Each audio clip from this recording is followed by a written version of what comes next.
Hello students, मैं अनुराग दीक्षित आपको अपने यूट्यूब चैनल पे हार्दिक स्वागत करता हूँ। लास्ट वीडियो में जैसे आपने देखा था, मैंने आपको एक थ्योरी पढ़ाई थी, वो थी आपकी मॉलिक्यूलर ऑर्बिटल थ्योरी। उसी कंटिन्यूएशन में, क्योंकि अभी एग्ज़ाम नज़दीक हैं बच्चों के, इसीलिए मैं आपको केवल जो इंपॉर्टेंट पॉइंट्स हैं वो लेके आ रहा हूँ।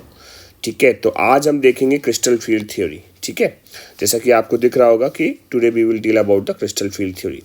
तो क्रिस्टल फील्ड थ्योरी एक कोऑर्डिनेशन कॉम्प्लेक्सेस जो चैप्टर है उसके अंदर एक आपका थ्योरी है। ठीक है, जो आपका बॉन्डिंग को एक्सप्लेन करती है, क्रिस्टल फील्ड थ्योरी। तो इसके अंदर आप क्या देखेंगे कि देखो, सबसे पहले क्या हुआ था, जो बैलेंस बॉन्ड थ्योरी, अगर आपने कोऑर्डिनेशन चैप्टर पढ़ा होगा तो उसके अंदर आपने देखा होगा कि कुछ स्ट्रक्चर्स या ज्योमेट्रीज जो बैलेंस बॉन्ड थ्योरी एक्सप्लेन कर रहा था, उनकी कुछ प्रॉपर्टीज एक्सप्लेन नहीं हो पा रही थी।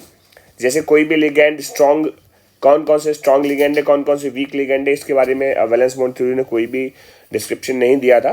तो ऐसे कई सारे पॉइंट्स हैं जिसके ऊपर हमें क्रिस्टल फील्ड थ्योरी को एक्सप्लेन करने की या ज़रूरत पड़ी क्रिस्टल फील्ड थ्योरी की। ठीक है, तो कुछ मेन पॉइंट्स हैं। ठीक है, क्रिस्टल फील्ड थ्योरी के कौन कौन से पॉइंट्स हैं वो देख लेते हैं ज़रा। देखो, सबसे पहले वैलेंस बॉन्ड थ्योरी जो आपने पढ़ी है उसके अंदर आपको पता होगा देयर इज कोवेलेंट बॉन्ड। ठीक है, कोऑर्डिनेट बॉन्ड बनता है, कोवेलेंट बॉन्ड बनता है। लेकिन क्रिस्टल फील्ड थ्योरी में ऐसा कुछ नहीं है। सीधे सीधे उन्होंने बोला है कि the bonding between metal cation and ligands arise due to the electrostatic interaction. ठीक है, तो वहां पर प्योरली आयनिक होता है, कोई भी नो कोवेलेंट। बात समझ आएगी नहीं? नो कोवेलेंट इंटरेक्शन, कोई भी कोवेलेंट इंटरेक्शन नहीं होता, प्योरली आयनिक इंटरेक्शन होता है, कोई भी हाइब्रिडाइजेशन नहीं होती। बात समझ आएगी नहीं? The interaction between the electron of the metal cation and those of ligand is purely entirely repulsive. ठीक है, जो मेटल के इलेक्ट्रॉन होते हैं और जो लिगेंड के इलेक्ट्रॉन होते हैं उनके बीच में रिपल्जन होता है। एंड इसी रिपल्सिव इंट्रैक्शन की वजह से डी ऑर्बिटल की जो डिजेनरेसी है, ठीक है, वो ब्रेक हो जाती है। अगले पॉइंट में वही लिखा हुआ है, the D orbital which is degenerate in free metal ion have their degeneracy destroyed by approach of ligand during the formation of complexes। ठीक है, जैसे जैसे अप्रोच करेगा लिगैंड, मेटल के जो इलेक्ट्रॉन्स होंगे और लिगैंड के जो इलेक्ट्रॉन्स होंगे, उन दोनों के बीच में क्या होगा, एक इलेक्ट्रॉनिक रिपल्जन होगा। इलेक्ट्रॉनिक रिपल्जन होने की वजह से जो 5 ऑर्बिटल एक सेम मतलब एनर्जी के होते हैं, डिजनरेट होते हैं, उसमें किसी की एनर्जी ज़्यादा हो जाएगी, किसी की एनर्जी कम हो जाएगी। सिंपल सी तरीका है। तो सबसे पहले तो हमें यही पता होना चाहिए कि डी ऑर्बिटल्स का शेप क्या है। ठीक है, तो what is the D orbital, what is the shape of D orbital. तो मैंने आपके लिए पहले से बना रखा है शेप ऑफ डी ऑर्बिटल। तो डी ऑर्बिटल बेटा होते हैं 5। ठीक है, कौन कौन से? D x Y, D Y Z, D Z X, D x square minus Y square और डी जेड स्क्वायर।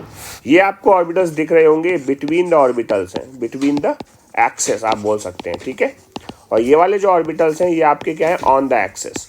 बात समझ आई कि नहीं? तो इसीलिए इस बार जो ऑर्बिटल्स होंगे, जो मतलब आप देख सकते हैं कि यहाँ पर d x Y D Y Z, d x Y D Y Z, D Z x और d x square minus Y square और D Z square orbitals are on the access.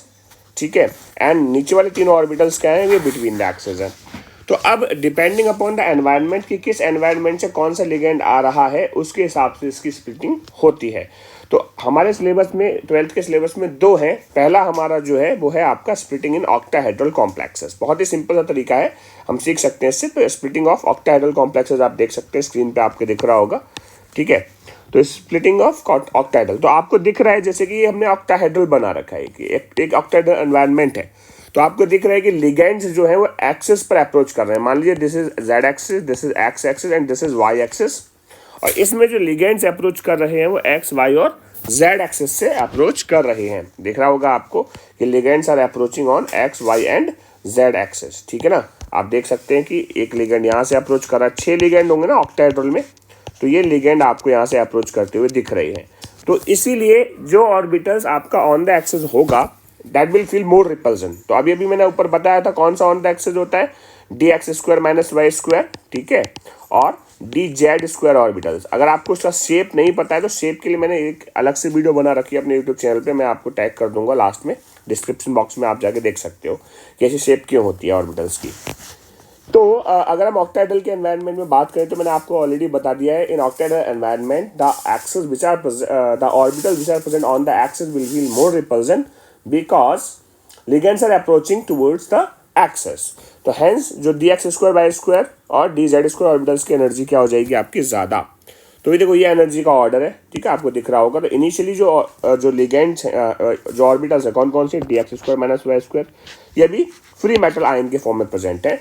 जैसे जैसे आपका लिगेंड अप्रोच करेगा, ligand approach करने से क्या होगा, इनकी एकाएक सबकी एनर्जी क्या हो जाएगी, एक्साइट हो जाएगी। और एक्साइट होने से क्या होगा, जैसे जैसे और नज़दीक ऑर्बिटल्स आएंगे तो ये जो ऑर्बिटल्स हैं ये आपका क्या हो जाएंगे, स्प्लिट हो जाएंगे, ठीक है। dx² - y² और dz² ऑर्बिटल की जो एनर्जी है वो आपकी क्या हो जाएगी, ज़्यादा हो जाएगी।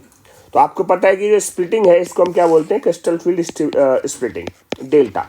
इस डेल्टा की जो वैल्यू है वो डिपेंड करेगी मेटल टू मेटल और लिगेंड टू लिगेंड अलग अलग। लेकिन अगर हम बात करें कि जितना वैल्यू डिक्रीज हुई है उतनी ही वैल्यू बेटा क्या होगी, इंक्रीज हो जाएगी।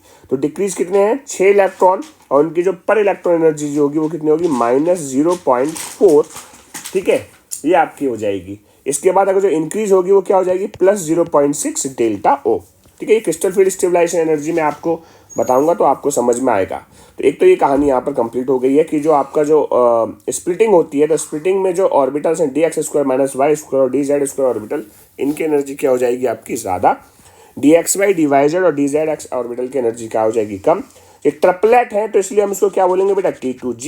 ये डबलेट है तो इसके लिए हम क्या बोलते हैं, Eg ऑर्बिटल्स, ठीक है। यहाँ पर कोई समस्या, अगर आपको समस्या हो रही है तो प्लीज़ आप मेरे को कमेंट बॉक्स में अपना बताएं, ठीक है।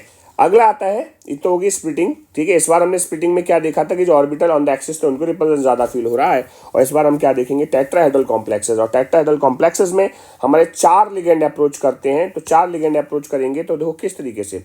तो ये आपको मैंने बता रखा है कि यहाँ पर लिख भी रखा है कि टेट्राहेड्रल जो होता है वो एक क्यूब का पार्ट होता है जहाँ पर अल्टरनेट वर्टिसेस, अल्टरनेट का मतलब एक ये हो गया, एक ये हो गया, एक ये हो गया, एक ये हो गया। अब जैसे देखो ये वाला जो पार्टिकल है, इस वाले पार्टिकल का एडजेसेंट कौन है, ये एडजेसेंट है, ये एडजेसेंट है और ये वाली पोजीशन एडजेसेंट है।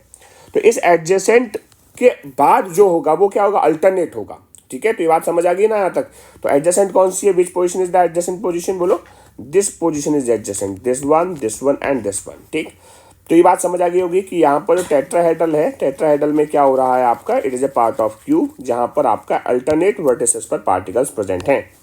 तो अगर मैं यहाँ पर क्या बना दूँ, यहाँ पर मैं एक्सिस बना दूँ, ये मान लीजिए एक्स एक्सिस है, ये आपकी क्या है, वाई एक्सिस है, और ये वाली आपकी क्या है, जेड एक्सिस है। ये एक्स है, ये वाई है, ये मान लो जेड एक्सिस है।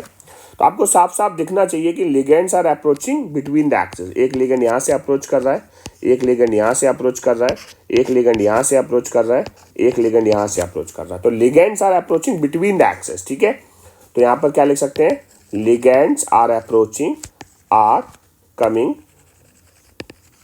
between the axis, ठीक है।